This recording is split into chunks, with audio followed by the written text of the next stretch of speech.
Hello, and welcome to Firehouse Table Talks podcast. I'm your host, Jeremy Toma. I'm a U.S. Navy veteran, and I'm also a career firefighter and paramedic with over 20 years on the job. On this podcast, the views and opinions expressed are those of the participants, and they in no way reflect the views or opinions of our employers. This podcast serves to give a unique peek behind the curtain into the lives of our nation's first responders, military veterans, and their families. These are their stories, raw and uncensored. Now, pour yourself a cup of coffee, pull up a chair, and join us at the table. Thanks for tuning in. Now, on to our show.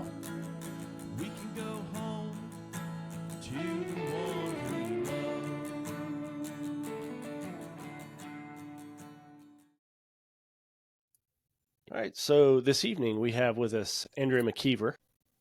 Would you want to give a little bit of your bio, or would you just like me to read off some of the stuff that you sent me? How would you like to do that?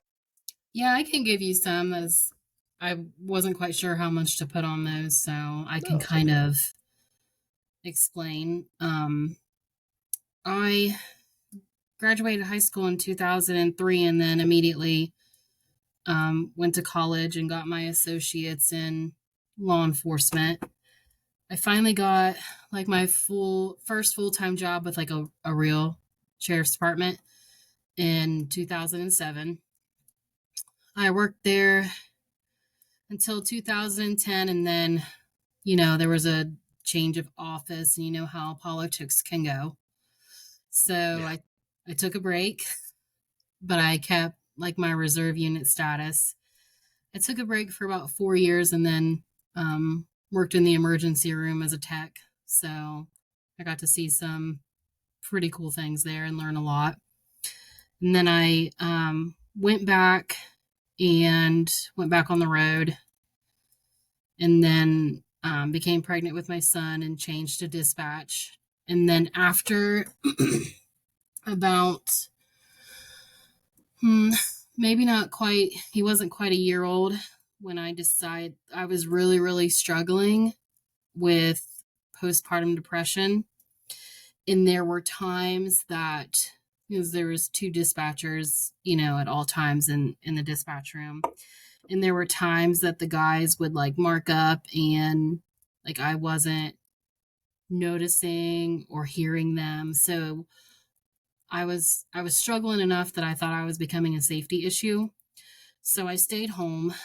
I became a stay-at-home mom and kind of got through all that postpartum stuff. And then I went back to my local police department as a dispatcher, and then I became a canine handler.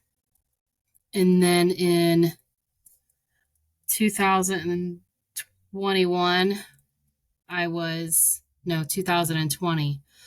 was in canine training and got bit by the chief's dog. We weren't working on bite training. It was, I guess an accident, if you want to call it that.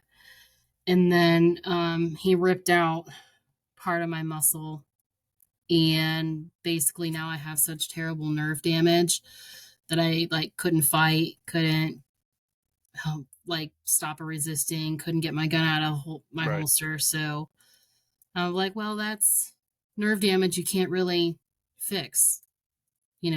Doctors kept telling me that it would be fine in 18 months. Well, we're going on year number 4 and I still can't feel things with my hand and stuff.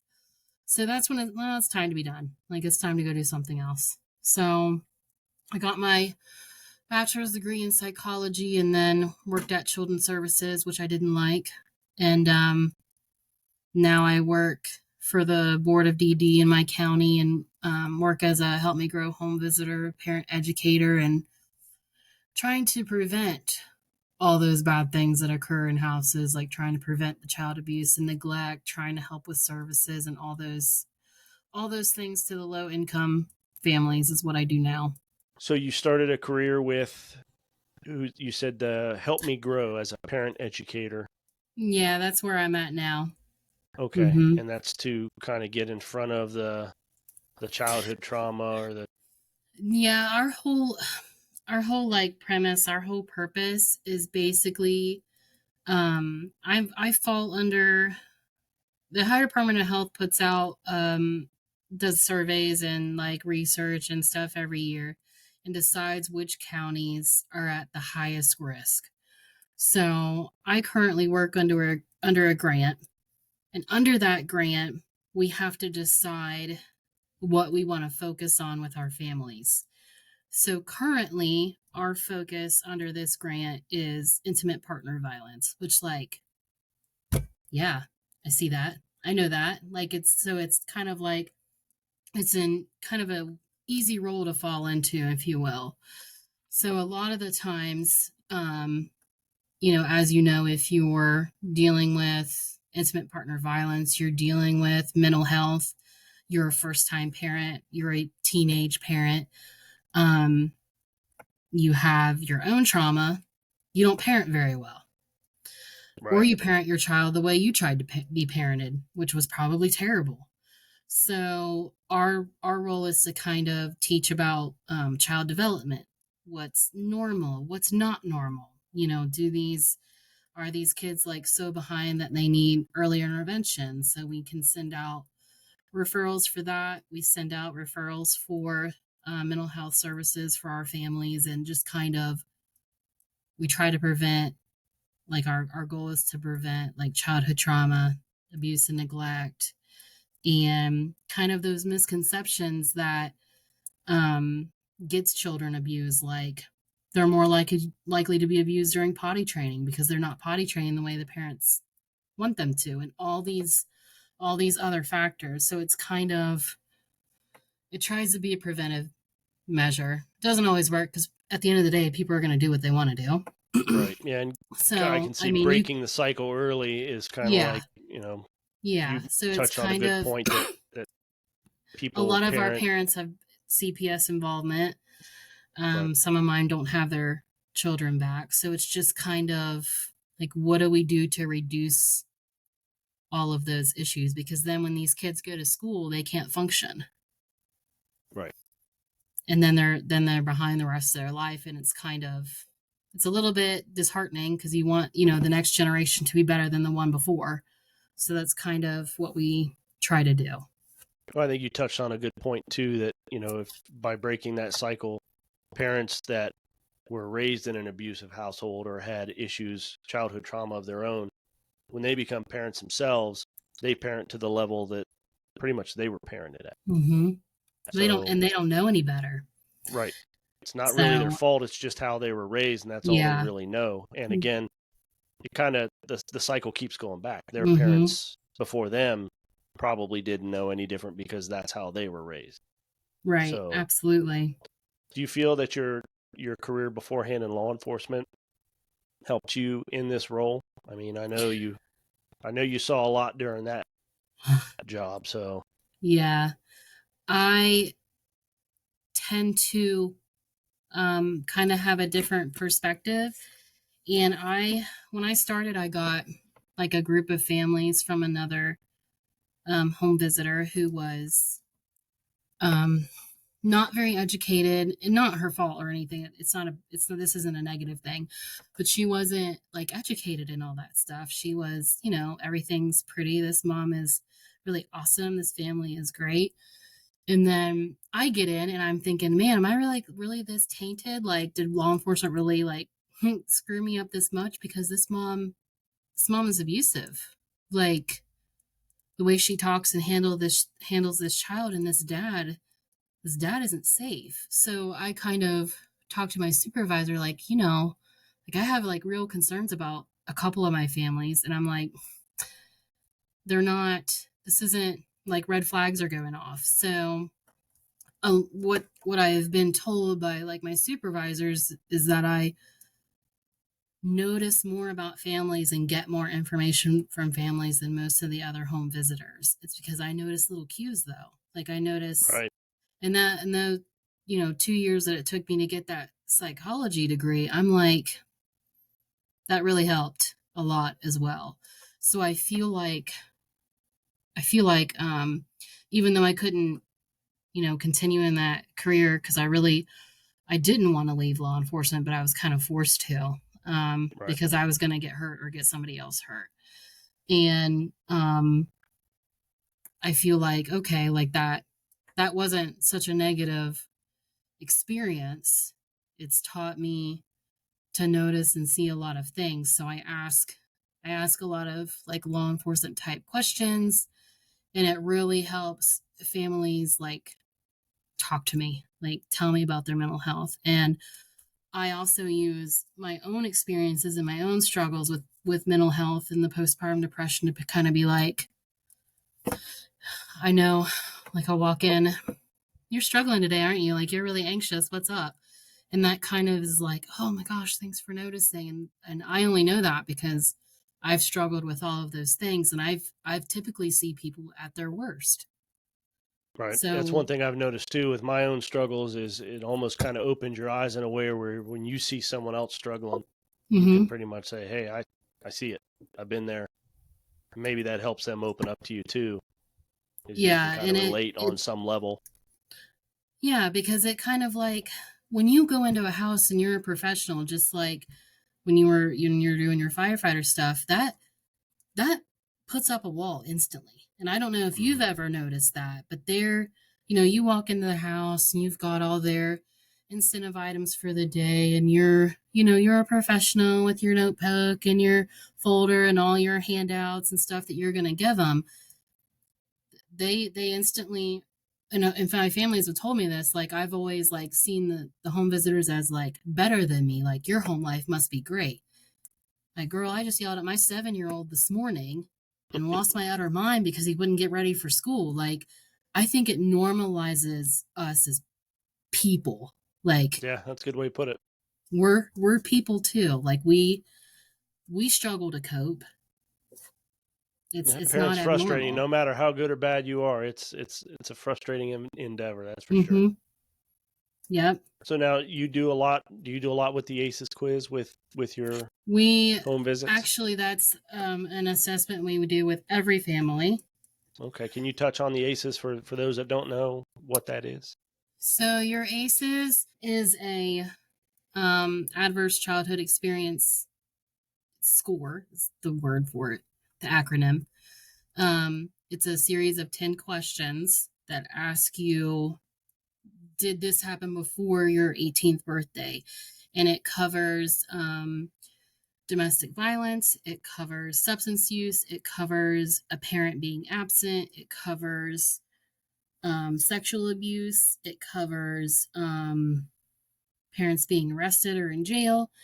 And then two of the questions cover your own personal feelings. Did you ever feel a certain way? Like one of them I think is, did you ever feel unloved, or did you ever feel unsafe? Like that's kind of what it goes over.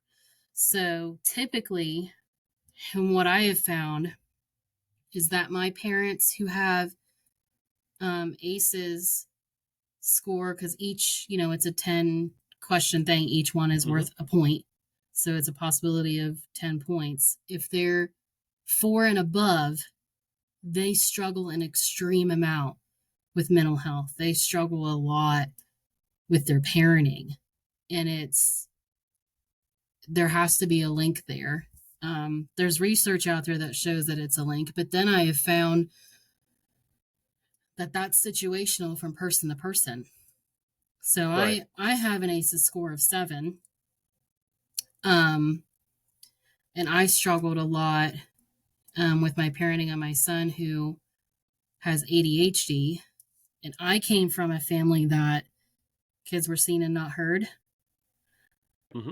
If you know anything about ADHD, try to raise an ADHDer like that. Good Oh yeah. luck, because it's not going to happen. So I was fortunate enough to go out and find information on like what am I doing wrong, because back then I didn't know anything. Like I wasn't well versed in mental health or depression, anxiety. I didn't know anything about like the ACEs and stuff like that. So when I started on that path of psychology and started doing research and everything, I realized like, oh, like this is my fault, like 100%.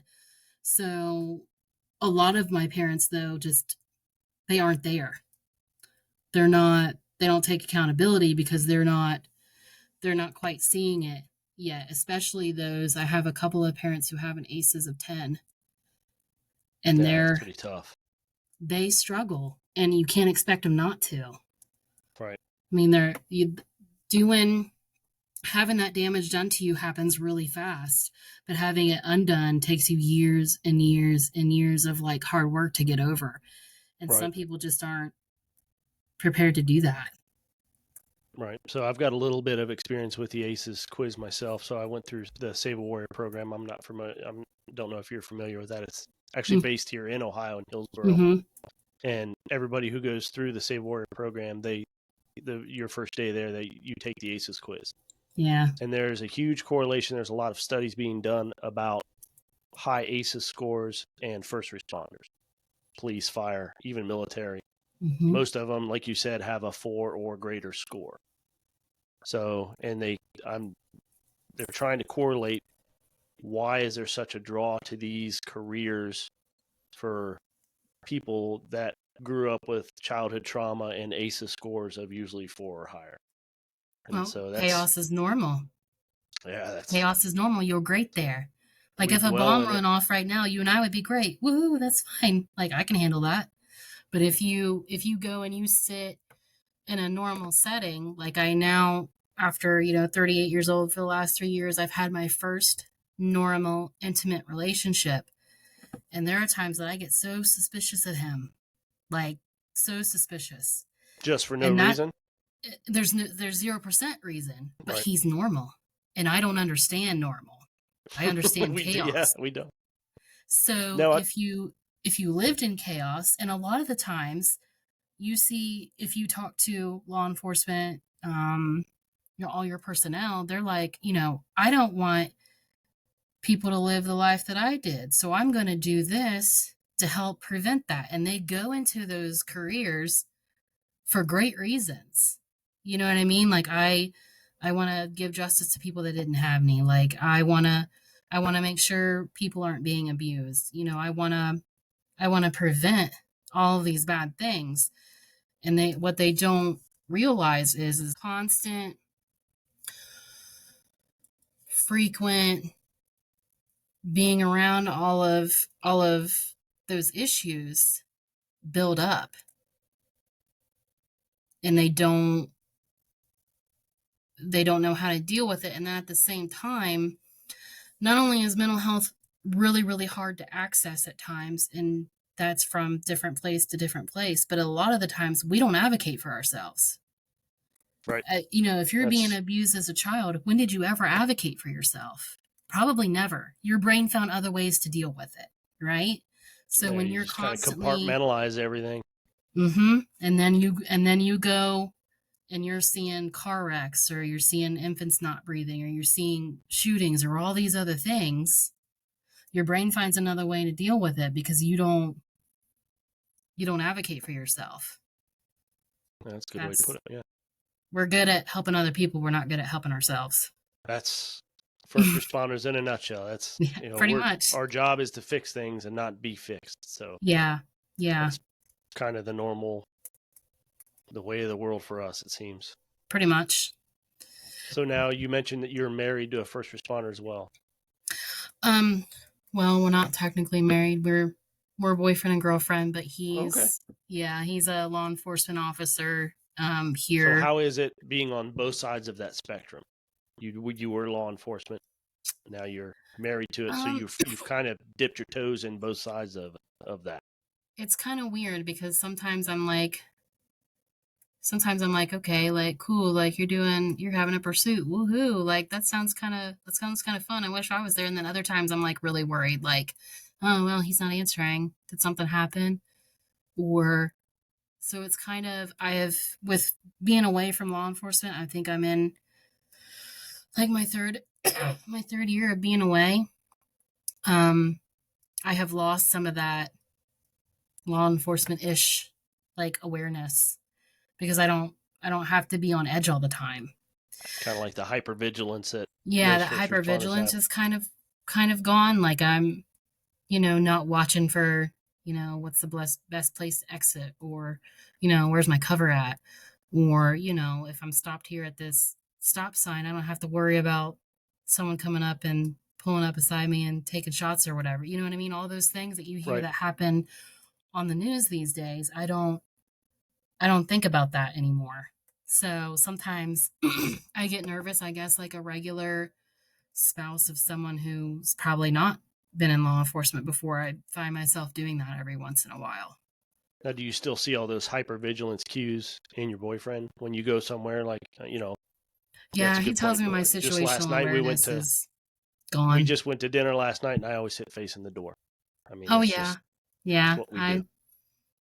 I don't he was like, "Yeah, your situational awareness is not the same." Like, "Oh, okay." It's okay to let your guard down. You don't have to Yeah. be that hypervigilant all the time. It's just hard for us to switch it off. Oh yeah, you can't, because, when you work, 8 hours or 12 hours or 16 hours or whatever, and it's constantly, all your training is telling you, and all the updated training you get tells you, do A, B, C, or D, or you're going to get murdered. Like, how can you go home for an 8-hour rest time and turn that off? You can't. Right. You can't. It's almost easier just to keep it on, but then, that ends up wearing on you over time. Mhm. It's not It healthy, but does. that's all we know. Yeah. Yeah, it does, and it's a chronic stress that turns into, toxic stress, because then you're always on. You're never off. Right. So, yeah, it's definitely different to be on the other side. And Yeah. you said a canine handler before you got injured. Yeah. How'd you find that? Because, I know I discussed this with you. I'm on a different realm of that. I've got an arson Mhm. dog, so he's not trained to bite. Well, I did that.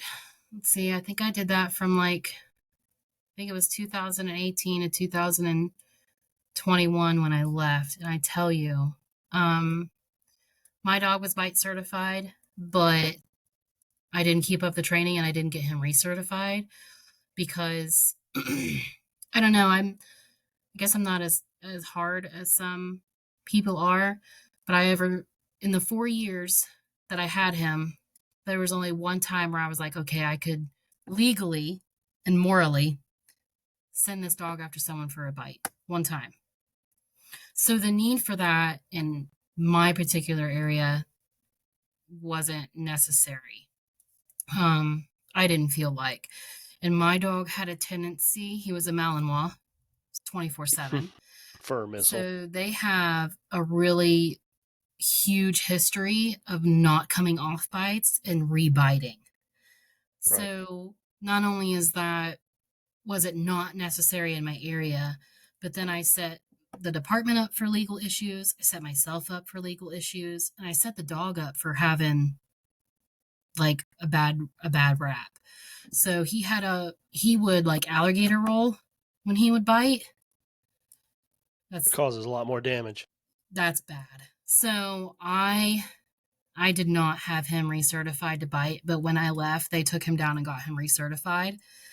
And then my boyfriend was telling me that they were training, and there at the department, someone was in the bite suit and he bit them, did his alligator roll, and got his tooth stuck in the suit and ripped the arm off. Like, that's not a dog that you want to have biting someone. He was better not doing that. So nothing I can Well, do at about that point that. in his training, he's so far into his training, you can't get that Yeah. out of that dog Yeah, at and it that was point. I did other things with him to kind of like, I would sometimes throw him a sleeve and let him get it all out and then like be done, but it was just um yeah, that was the hardest um reason. That's why it took me so long to actually like accept that I had to leave Right. because I didn't want to give the dog up. That was probably like my funnest time being in law enforcement. Did they give you the option to keep the dog, or was it just automatically the dog will stay with the department? Well, he deserved to be out and about. He was a great narcotics dog, great search dog, great at finding articles. we had a deputy that was in a foot pursuit. And apparently when he had walked up the car, of course, you put the hood down off the gun, whatever. You probably shouldn't do that, but he was prepared to pull it. And when they ran from him, he chased them without re-putting that back up. So the gun popped out because those holsters are not as good as they seem. Right. And it took me a very long time to actually get on the scene. And if every 15 minutes that scent goes away. And if it's windier, it's faster. So it took us probably 40 minutes to get there from where I was at. And then it took me another 45 minutes in this big, giant cornfield that was all muddy, that had just been it was in the fall time. So, the little parts are all sticking out and everything. Right. It took me 45 minutes to find that gun. But by God, I'm walking him through, and I see that change, that change of behavior. Yeah. There it is, boy. I was never so proud. That was my proudest moment. Oh God. I'm sure that officer was pretty relieved as well. He was so relieved because, you don't want a kid to find it. You don't want a bad guy to find it. All these other bad things. You know what I mean? A loaded 45 sitting in the freaking cornfield of someone's field. You don't want that to happen. So yeah, it would not be good. I'm okay, I could probably end my career right here just for that. Yeah. Yeah, well, that was cool. Well, Andrea, is there anything else you want to cover? Any questions you have for me? Do what? Any questions you have for me? No, I don't think so. I think that kind of flipped it on you there. that kind of covers, what I think. I think if you know anybody that's really struggling with PTSD and they just can't get a handle on it, no matter what they're doing, it would be good to dig deeper. They gotta go deeper. They probably have more stuff that they don't realize. Right. And I think it's important to remind our first responders that they need to advocate for themselves as much as they do for other people. Right. I'll put a link to, I think I found there's a website that has the ACEs quiz on it. And again, it's just 10 simple questions. All the questions have to do with before your 18th birthday. Mm-hmm. So every question on the test, you have to ask yourself, did this happen before I was 18? Yep. And remember that. I'll put a link to that. That's probably going to reveal a lot for them. Right. And also, it can also reveal a lot of the underlying causes of, why we are the way we are. Yep. And then make sure to have forgiveness for yourself, because it's not having mental health and struggling isn't a sign of weakness. It's just all of us have different temperaments, different genetics, different brain makeup that, you and I could go to the same scene. I could really struggle with it and you could be fine. It's just people. That's how it is. It's not you're weaker than somebody else. It's just you need a little bit more help. Right. And again, I'll put a link to the website that has that ACEs quiz on. So if anybody listening wants to take it, feel free. There's no judgment on a website. No. Super but I simple. would highly suggest if you're over the score of 4, it's probably good to talk to somebody. Yep. Yeah, it's good to talk to someone. And there's a lot of, all your mental health are starting to become telehealth now. Right. So you don't even have to go anywhere if you don't want to. You could be in the privacy of your home and be comfortable talking to a therapist. There's a lot out there, but just remember, you can fire any therapist and get a new one. Yes. And most departments usually have some type of EAP program where they have, clinicians on staff that can help. And if they can't help, they can maybe refer you to somebody who can. So. Yep. Absolutely. Well, all right. I appreciate your time tonight. Hey, thank you. Yeah, no problem.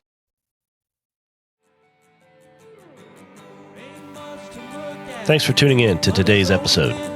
If you enjoy what you heard, be sure to drop us a follow. We'll try to release a new episode every other week. If you feel so inclined, take a moment and give us a review. Your support only serves to make this podcast better. And if you know of any first responder, military veteran, or family member who you think would be a great guest for us, drop us a line. Our email address is firehousetabltalks@gmail.com. Be safe, look out for one another, and we'll see you around the table next time. 'Cause after time around the firehouse kitchen table, we can go home to the ones we love.